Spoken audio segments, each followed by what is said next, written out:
বৌমা, পুকুর ঘাটের কাছে গরুটা বাঁধা আছে, ওকে এনে গোয়ালে রাখো। এই যাচ্ছি মা।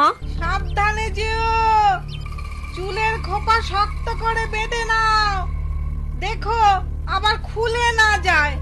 ধবলি, ও ধবলি, ধবলি, ও ধবলি।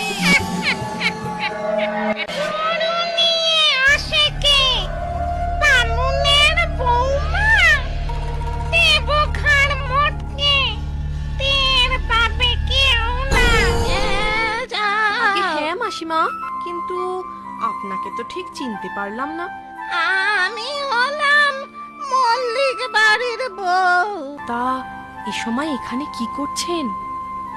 শুনেছি জায়গাটা ভালো না, ওই শেওড়া গাছে নাকি এক দুষ্টু শাকচুন্নি থাকে।